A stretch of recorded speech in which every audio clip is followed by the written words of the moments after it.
بسم اللہ الرحمن الرحیم۔ السلام علیکم۔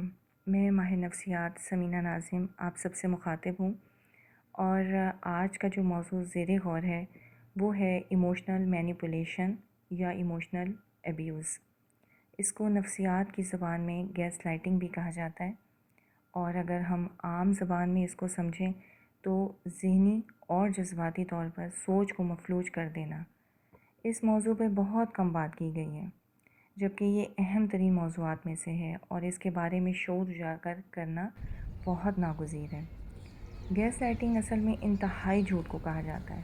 یہ ہمارے معاشرے کا ایک سنجیدہ مسئلہ ہے جو کہ مجرمانہ نفسیات رکھنے والا شخص دوسروں کو ذہنی طور پہ کنٹرول کرنے کے لیے جھوٹ بولتا ہے۔ ایسی ذہنیت کا حامل شخص آپ کے سوشل سرکل یا آپ کے فیملی سرکل میں بھی ہو سکتا ہے۔ ایسے لوگ اپنے مطلب کی خاطر دوسروں کی برین واشنگ کرتے ہیں اور ایسے نفسیاتی جال میں پھنساتے ہیں کہ دوسرا شخص اپنے عقل و شعور پر اعتبار نہیں کرتا۔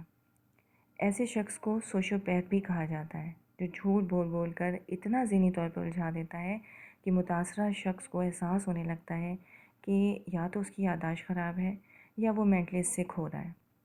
گیس لائٹر کا اولین مقصد دل میں شک بٹھانا ہوتا ہے اور حقیقت سے دور کرنا ہوتا ہے، اور اس طرح متاثرہ شخص کو اپنی ذات پر ڈاؤٹ ہونے لگتا ہے اور وہ اپنے حواس و یادداشت پر بھروسہ نہیں کرتا۔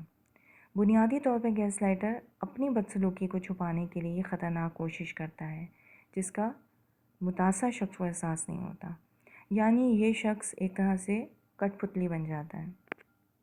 گیس لائٹنگ کی ٹرم ایک پرانی انگلش مووی سے لی گئی ہے۔ اس کہانی میں مجرم اپنی بیوی سے جھوٹ بول بول کر اس کو اس بات کا یقین دلاتا ہے کہ وہ ذہنی طور پر مفلوج ہے اور اسے کسی مینٹل ہاسپٹل بھیج کر اس کی جائیداد پہ قبضہ کرنا چاہتا ہے۔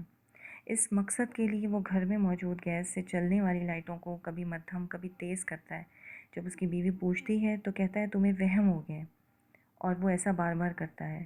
اس طرح وہ خود اس کے پیٹھ پیچھے عجیب و غریب آوازیں نکال کر اور شور پیدا کر کے بعد میں صاف مکر جاتا ہے تاکہ اپنی بیوی کو یقین دلا سکے کہ اس کے کان بج رہے ہیں اور وہ ذہنی توازن کھو رہی ہے، اور اس طرح بار بار شوہر کے جھوٹ بولنے پر وہ اس کی باتوں میں آ جاتی ہے اور ذہنی طور پر مفلوج ہو جاتی ہے۔ گیس لائٹنگ انفرادی اور اجتماعی دونوں سطح پر ہو سکتی ہے۔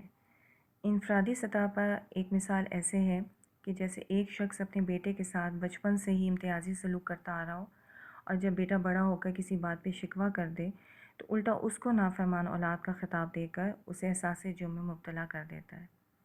اسی طرح ایک اور اس طرح مثال ہے کہ جیسے کوئی دوست ادھار لے کر بعد میں صاف طور پہ مکر جائے، الٹا آپ کو تانا دے، آپ کی یادداشت کمزور ہے، اس طرح کی باتیں کرے اور باقی دوستوں کے سامنے آپ پہ الزام لگا دے کہ آپ زیادتی کر رہے ہیں۔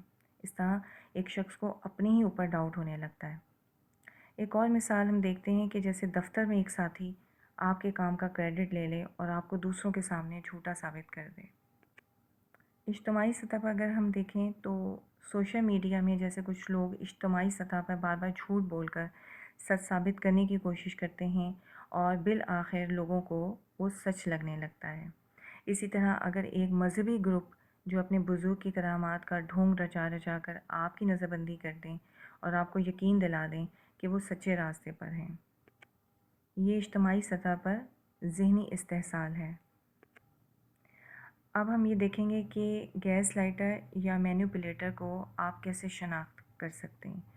ایسے شخص کے قول و فعل میں واضح تضاد موجود ہوتا ہے۔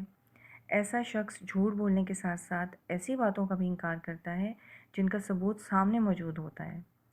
ایسے لوگ آپ کی ترقی میں رکاوٹ ڈالتے ہیں، آپ کو سیلف ڈاؤٹ میں رکھتے ہیں اور آپ کے لیے مشکلات پیدا کرتے ہیں۔ گیس لائٹر ایک طرح سے ایڈکٹڈ ہوتا ہے۔ وہ جھوٹ بول بول کر اتنا عادی ہو جاتا ہے کہ عادت اس کی فطرت ثانیہ بن جاتی ہے۔ کبھی کبھار وہ حالات کو اپنے حق میں سازگار بنانے کے لیے اپنے ذہن میں اپنی طرف سے خود ہی کہانی گھڑ لیتا ہے اور لوگوں کے سامنے ایسے بیان کرتا ہے جیسے وہ سچ ہو۔ اسے ڈیلیوژنل لائنگ کہا جاتا ہے۔ یہ بھی متاثرہ شخص کے خلاف خطرناک ہتھیار ہے، اور جھوٹ بولنے والا اتنے اعتماد سے جھوٹ بولتا ہے کہ سننے والوں کو شک نہیں ہوتا۔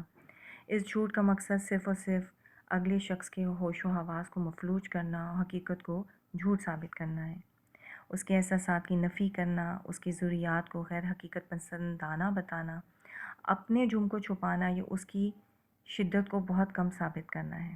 اپنی ذمہ داری سے جان چھڑانا، نت نئی کہانیاں گھڑ گھڑ کر اصل حقیقت پر پردہ ڈالنا ہوتا ہے۔ لیکن اس کے نتیجے میں اگر متاثر شخص اپنا رد عمل ظاہر کرتا ہے تو اس پر جذباتی، جھوٹا، نفسیاتی مریض کا الزام لگا دیا جاتا ہے۔ ایسے شخص کا مقصد لوگوں کو آپس میں لڑوانا بھی ہوتا ہے، مثلاً ایک شخص کے دوسرے کے خلاف کان بھرنا، لوگوں میں پھوٹ ڈالنا، رشتوں میں دراڑیں ڈالنا، تعلقات میں شک پیدا کرنا وغیرہ۔ کبھی کبھار یہ کام میٹھا بن کر بھی کرتا ہے، یعنی گیس لائٹر آپ کا خیر خواہ بن کر آپ کا اعتماد حاصل کرتا ہے، لیکن اصل میں اس کا مقصد آپ کو استعمال کرنا ہوتا ہے، یا ہم یوں بھی کہہ سکتے ہیں کہ وہ بدسلوکی کے بعد میٹھا بن کر اپنے اوپر لگائے گئے الزام کی نفی کرتا ہے اور آپ کو ذہنی طور پر الجھا دیتا ہے، اور آپ شرمندہ ہو جاتے ہیں کہ آپ نے اس کی نیت پہ شک کیا۔